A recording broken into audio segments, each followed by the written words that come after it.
So my name is Preston Ward. I'm with Sky Elements Drone Shows. We're based in Texas in the United States. Just a little bit about Sky Elements. We're one of the largest providers in the United States.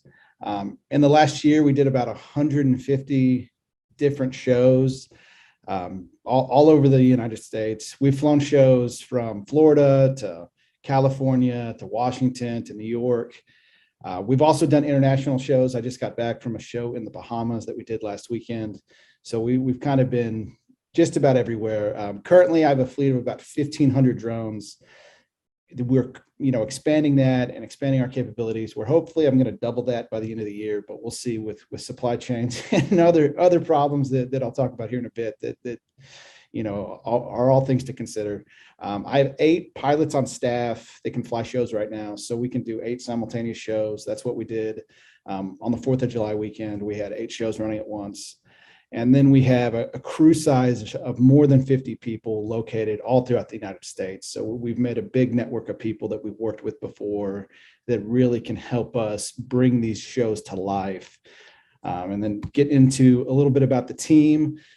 This is my core team. My team's obviously bigger than this, but these are the people that really can drive through to make it happen. We have Brian, who's my creative director, that interfaces with clients and pulls out their vision in a way that I could never do. Lido is our head of animation, and that guy is an absolute wizard when it comes to animating drone shows and making it happen. He actually won the first international choreography competition that UGCS put on. That guy is absolutely amazing, and every time he does a new show, it gets better and better. Then you have me, obviously. I'm the chief pilot and general counsel. Rick is our business development guy. He makes sure that the leads that come in and sales get closed and all that client interaction gets taken care of. And then Tyler, here it says drone technology engineer, and that's what he does too, but mainly he is the guy that gets the drones from A to B, where I can just show up and be ready to fly without having to worry about getting stuff there myself. So without these guys, a lot of what we do couldn't happen. And then a little bit about my background. My undergrad, I have a bachelor's of business administration from the University of Texas at Arlington. My focus was information systems, and I think that really lends itself to drone shows. After my undergrad, I got my law degree from Texas A&M University School of Law. I graduated in 2010, and then I went to the University of Texas School of Law to get a master's of law, where I focused on global energy, environmental law, and international arbitration, which really doesn't apply to anything I'm doing, but it helps build that foundation. Then experience-wise, I own a Texas pyrotechnic company. I have all the licenses in Texas to do any kind of show. We do about 100 fireworks shows annually. So I've done tons of fireworks shows over the years. I've been practicing as an attorney for 10 years. I've been a drone pilot commercially for 5 years. I'm a member of the FAA's FAST team, and there's several FAA field offices that use me as an advisor for drone show technology because it's so new. When they have questions, they reach out to me, and we try to take a very collaborative approach to make sure that they understand the technology and everything that's going on.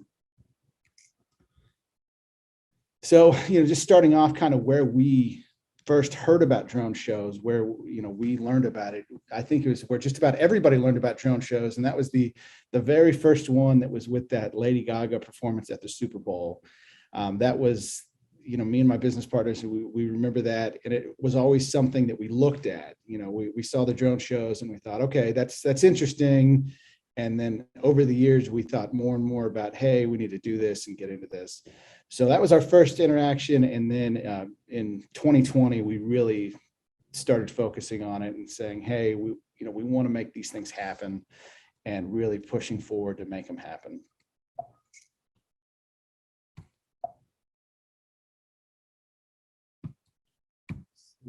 Next slide.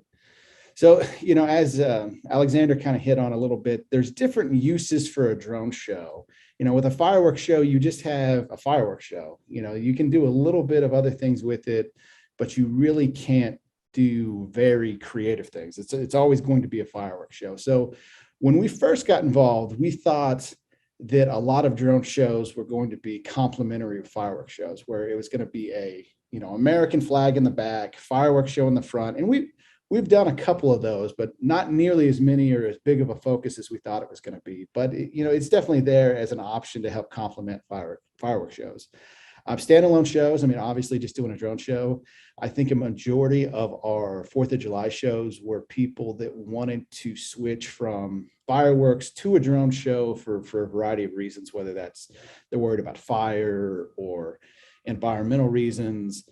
So they just wanted that extra wow factor and that extra ability to get real creative. Because with a drone show, I can do things like an American flag. I can put up those other elements that you're never going to get with a fireworks show. Even if I want to put up a smiley face with a fireworks show, 80% of the time it's not going to be a smiley face.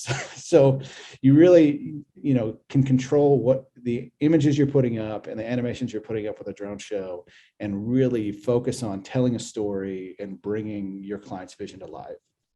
And then, there's also just some unique uses that come out of a drone show, such as a QR code. We've done numerous QR code shows. I think our biggest code show was just one we did for fun, where we did a QR code on April Fools that led to the Rickroll video that we flew in downtown Dallas, and that kind of blew up and went everywhere. And we also did a QR code for the Halo TV series, Gumball 3000. So a lot of people want those out there, and putting a QR code in the sky is just not something that you can really do with fireworks. And also you can put messaging in the sky. We did a university about a year ago, and they really wanted to focus on, their community and those type of things. So we had some community messaging, some student life messaging. And with a fireworks show, you couldn't do that. And they also wanted to focus on COVID messaging, which I think they went a little too heavy on the COVID messaging, but it's still, all those things can be used. There's still tons of potential for other uses that haven't even been tapped yet, just because it's such a new market that the uses and the way these shows are done are going to keep growing. So, I thought, a good slide in here would be, kind of the biggest challenges in making the switch from a firework company to a drone show company. So, I think the biggest one is a national footprint. Well, when you're a firework company, we were very regional, and, we're in Texas, which is one of the biggest states. So we would cover all of Texas, but going outside of Texas, doing other things just wasn't something we had experience with. So when you deal with a national footprint, you have all these logistical issues about how do you move gear, how do you get stuff where it needs to go, that we really hadn't tackled before. And, drones have batteries, and batteries are the one piece that makes it hard to get anywhere. So, you have to think about that and how you're going to do it. Then you have a lot of local authorities that you're dealing with. And unfortunately, with the drone shows being so new, a lot of those local authorities just don't know how to handle it. So oftentimes, my role is educating local authorities on what a drone show is, how it works, how it's safe, and making sure that they feel comfortable in letting us do a show and moving it forward. And then often you have, different localized hurdles, as I call it, where you're trying to be on a beach, you're trying to be somewhere that is just different. And drones are a little finicky sometimes. You would think that a roof of a parking garage would be a perfect spot to launch drones, but sometimes the drones don't like it up there. Sometimes there's something in a structure that just causes the drones not to want to ready up or whatnot. So you really have to focus on site selection and testing and a lot more things that you really don't have to do with fireworks. With fireworks, I can look at a site and I instantly know, yes, I can set something heavy there. Yes, I can shoot that. That's not a big deal. Where with drones, it's a little bit figuring out the technology and overcoming some of those hurdles.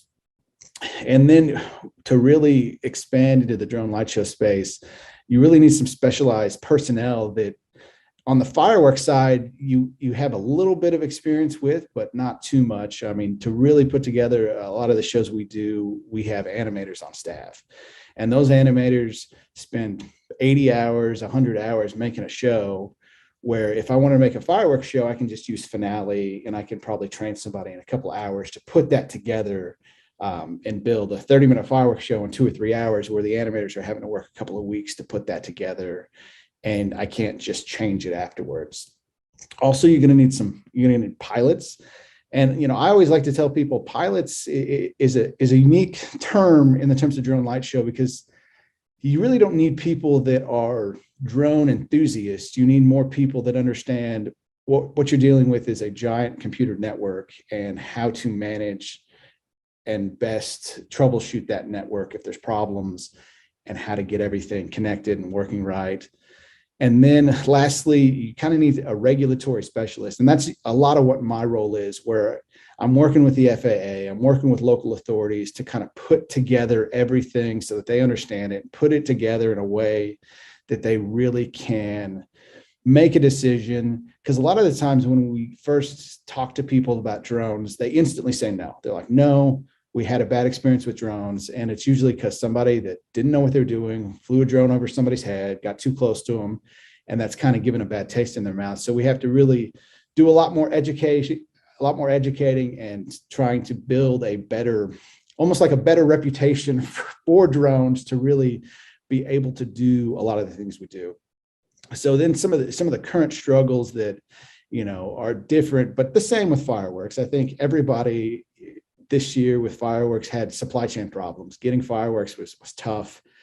Getting drones is tough right now. It's a process that takes a couple of months. And last year it would take a couple of weeks. So those things are going to improve, but right now that's just one of the struggles. But with that, in the supply chain, just like everything else, the drone prices are increasing. So, with the struggles that come with supply chain, you're going to get increases. And then another thing with drones that are a little different than fireworks is everything is a little bit more expensive. I look at my pyro insurance compared to my drone insurance, and my drone insurance is 3 times as much, because they treat it as an aviation aircraft, which is how it's regulated by the FAA, where fireworks are treated as fireworks. And even though fireworks have an element of danger that drones don't have, that insurance is still much more expensive. And then, just needing all these different supplies and equipment and personnel, all that kind of adds up. Where fireworks, I can find a guy that I can train in a couple of hours, no matter who he is, to do fireworks. Where drones, you need a little bit more specialization. And then right now, the pyro equipment is at a stage where it's very mature, very rugged. You don't have to worry about much. You can kind of abuse it. You can kind of throw it around. Where drones have a little bit more sensitive equipment, and you really need to focus on not throwing it around and not being rough on it, because if you do, then it'll break or not want to work properly. But everything is evolving quickly.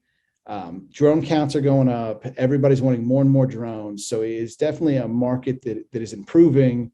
But as that happens, having lower drone counts are going to be a barrier to trying to push it forward. So just some of the work we've done in the past, we worked for NASCAR, we've worked for MLB teams, we've done the A's, the Royals, the Pirates, the White Sox. We're going to be at the Mariners next week. That one's going to be a real fun one. We worked for Patron, Paramount Plus, Giant Spoon, Sport Fishing. The government of the Bahamas, that was a great experience last week. It was a lot of fun. Texas A&M University, getting to go do the 4th of July display for the college that me and Rick, our former students at, was awesome. We've also worked with numerous cities. So there's been a lot more client diversity than you have with fireworks. You're having to focus on a different clientele with different expectations. So, a lot of the times our clients, it's the first time they've ever done a drone show, and we have to manage those expectations on what they're expecting. Nobody really understands the process of a drone show because they've never done one. So pushing it forward is a little bit cumbersome, but you just have to focus on it. Where a fireworks show, I can pound out a rendering in a couple of hours. They can script their music.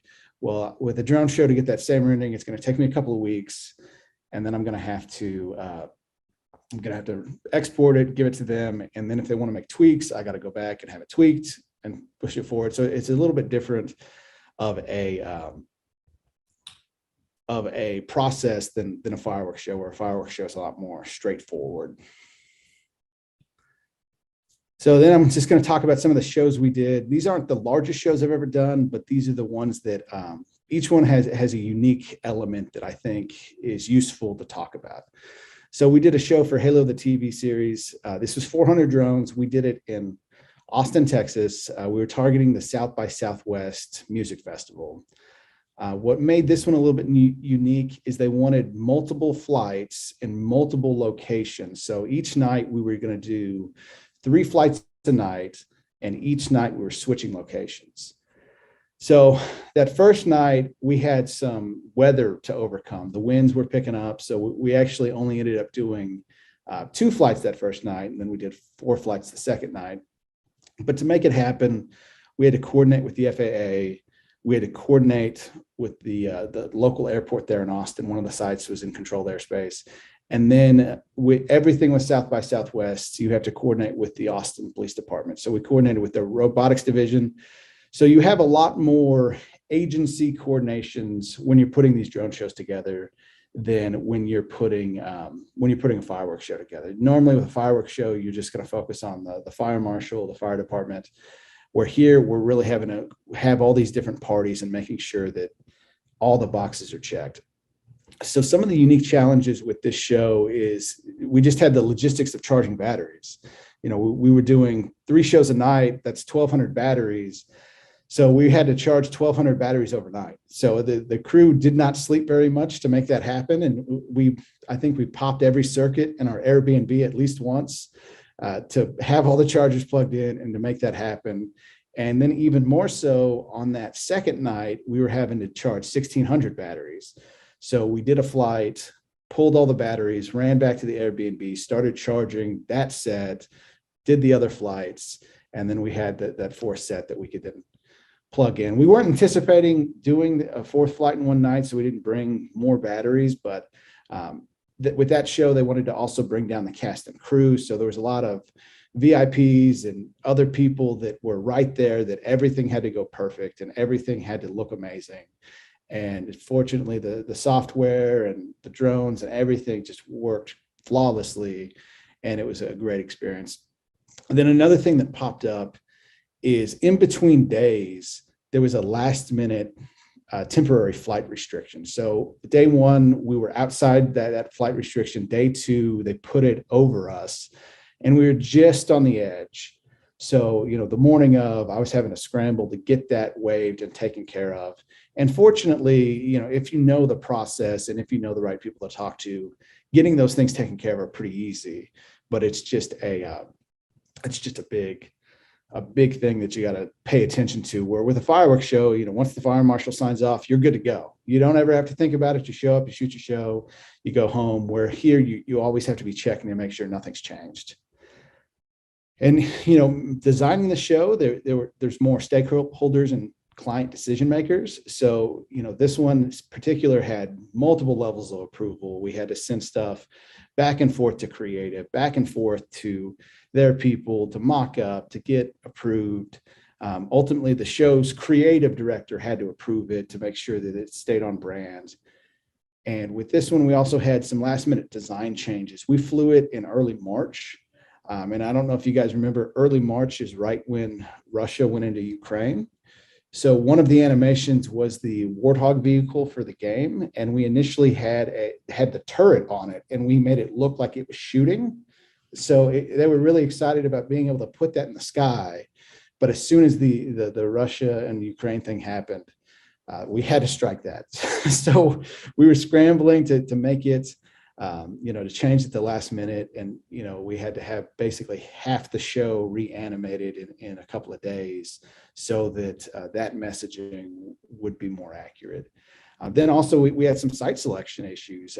When you're doing a drone show, it can get very large. I think the largest show we've ever done is 850 feet wide. And that was for a TV show that wanted to have their hashtag. And it gets huge. And with fireworks shows, I know how big a 6-inch shell is going to be. I know how big a 4-inch shell is going to be.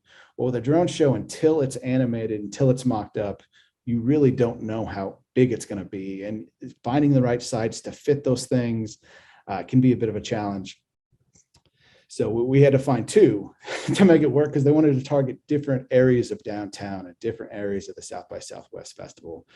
So down here, I got a QR code. This will link to the same video that I'm going to click on that hopefully is going to play right. Brian, all drones are plugged in. Time to light it up. Let's go. All right, guys, take off in 45 seconds. Get ready for it. 20 seconds. Get ready for it. 10, Get ready for it. 3, 2, 1.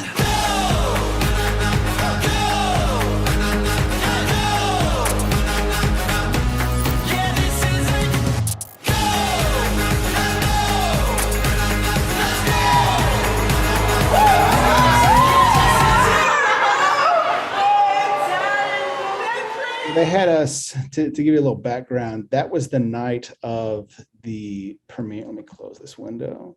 That was the night of their premiere that was at South by Southwest. So they wanted to focus on bringing attention to the series. It was about the week before it launched. And then that QR code went to a trailer for the show that they were debuting specifically at South by Southwest. So they wanted to have people scan it. They wanted to get that buzz out there. And what happened that none of us were expecting is between the two nights, the more and more we flew that show, the more and more people were trying to find where we flew that show from because they wanted to get closer to it. They wanted to see behind the scenes. They wanted to ask us questions. So we had, tons of buzz, tons of attention. I think we even made the Today Show, which is a national news program here in the States, that talked about the QR code because it also got reported out there that the residents of Austin were terrified that these mysterious drones were flying over the city and there was a QR code. So it got a ton of buzz and a ton of press that the client just loved. So they really, really loved putting it together and making it all work. Go to the next one. So then the next one I want to talk about is our Patron show. Again, it was 400 drones. This one was in Miami, Florida. We were targeting a private yacht party. So they had all these VIPs and celebrities on a yacht that they were sailing around and then it was coming back to port. And they wanted us to make a display that they had that targeted everybody there. So trying to deal with a moving yacht was a little bit difficult than trying to find a site. This was over F1 weekend. So over that weekend, we were in Miami for 3 days. We did 8 different shows all over Miami. Several on the beach, several at different places. With this one, we had to coordinate with the FAA,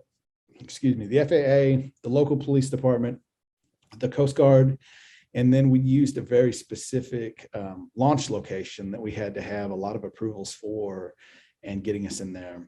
So this one had some unique site selection issues, just finding a place that, one, we could have a giant Patron bottle be that has enough space that's visible for everybody else. And then also the client, again, wanted last minute design changes. This is pretty much the story of drone shows. You'll get them all fixed and ready to go. And then a couple of days before, the client really doesn't like, this or that, and they want it changed. And on this one, we actually produced all the marketing videos for Patron and had our video production team there, and they captured everything. Some of our guys got to go on the private yacht, which I was a little jealous of. I didn't. So it was just very unique trying to put it all together and make it all happen. So again, the QR code will link to the video, and I'll pull up the video so we can get.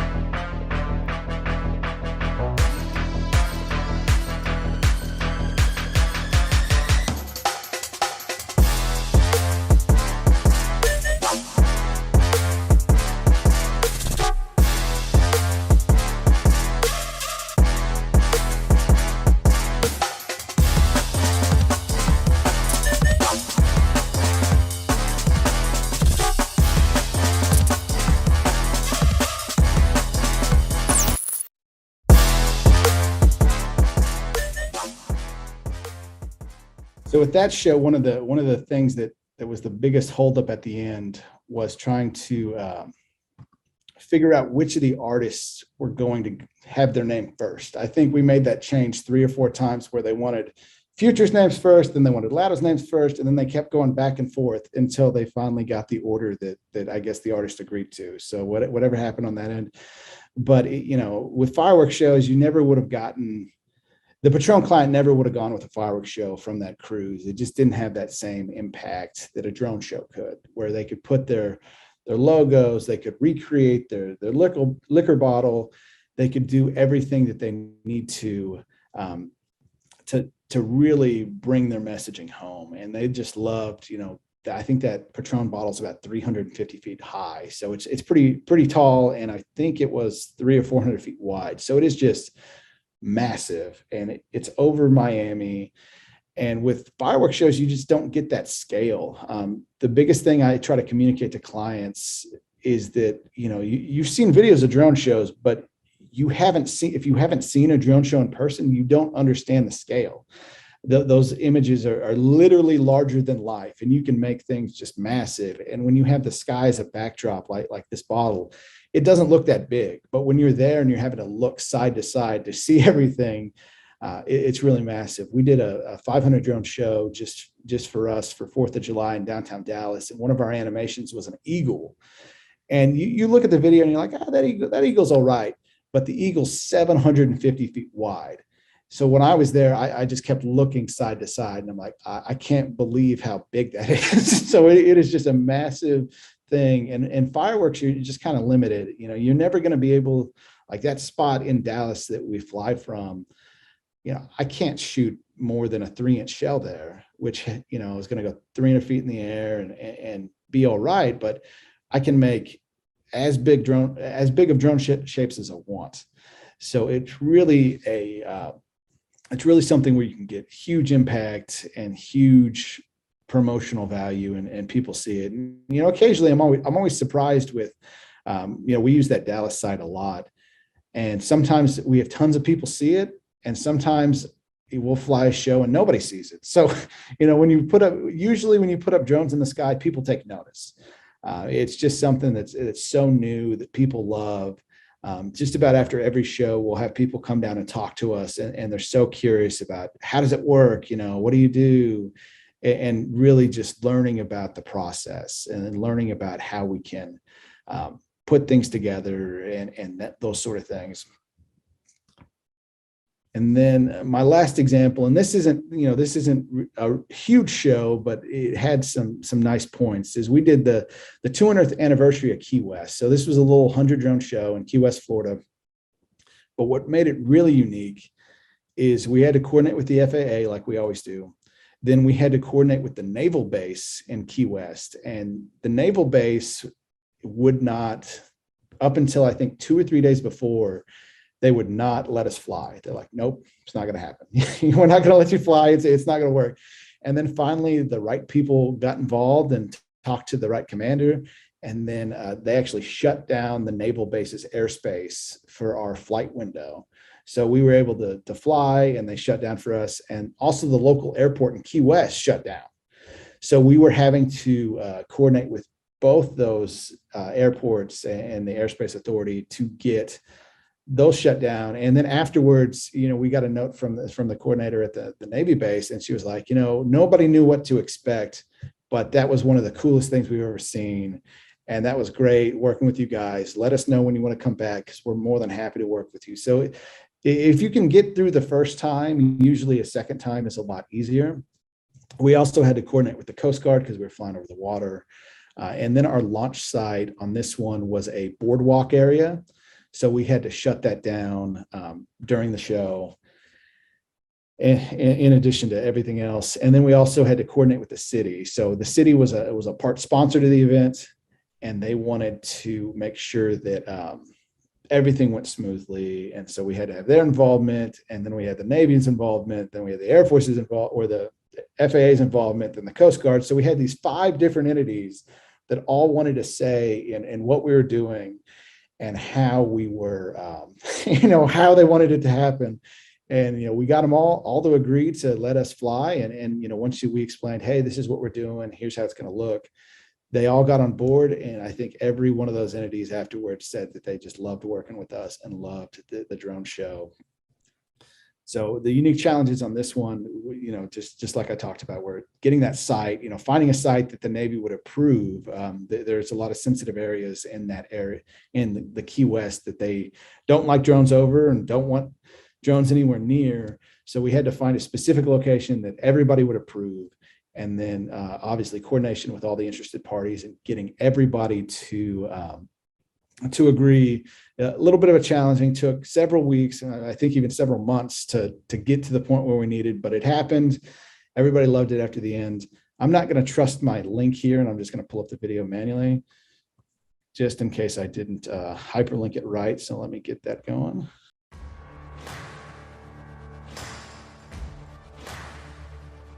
So we are here in Key West, Florida, celebrating Key West's 200th anniversary. Instead of traditionally doing fireworks like in celebrations, we've opted for drones, and people are really excited because that's never been seen in the Florida Keys. We were able to work with all the many agencies that control all the areas around here. Everybody's happy, and we're going to put on a good show. I'm about to even the score. Get ready, like nothing you've seen before. Get ready, yeah, I'm about to even the score. It's pretty cool to see how excited everybody is, because this is really a difficult spot for airspace, but everybody that we talk to is so into the drones. They're excited that it's drones instead of fireworks. It wasn't just a standard display. There was a lot that really represented Key West. I liked that a lot. It was awesome. Yeah, It was our that first was drone amazing. show. Yeah, it was fantastic. The movement, the lighting, perfect. I'm about to even the score. Get ready, like nothing you've seen before. Get ready, I'm about to even the score. Get ready, like nothing you've seen before. Get ready, yeah, I'm about to even the score.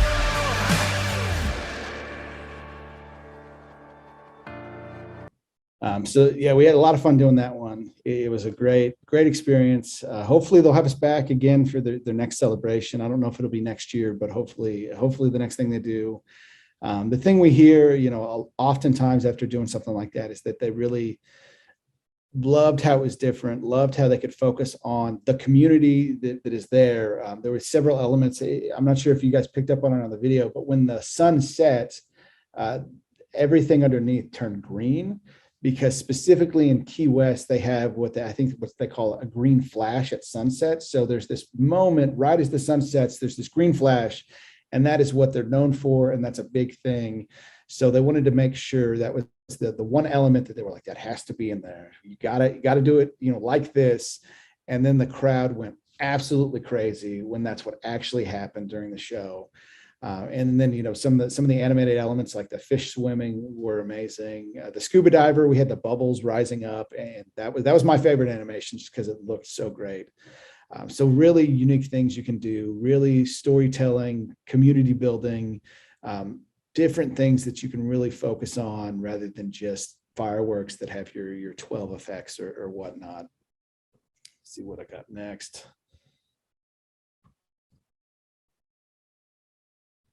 So then, just a little talk about, the future of drone shows, kind of what I see, where this going. And I think the technology improvements are going to keep happening. Longer flight times is the biggest complaint we hear. People want longer shows. They want to be able to tell longer stories. And I know that a lot of the drone manufacturers are working on those sort of things to move that forward.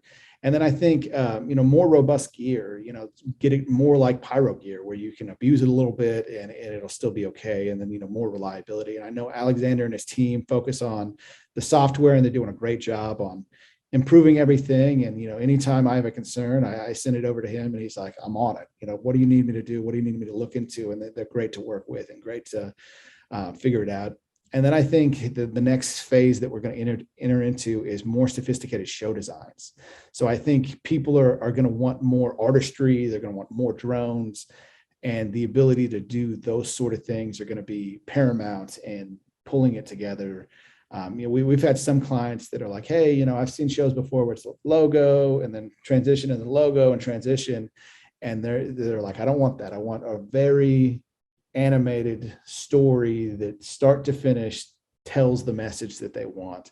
So I think there's going to be a lot more sophistication in putting those stories together and the storytelling and the artistry that goes with it.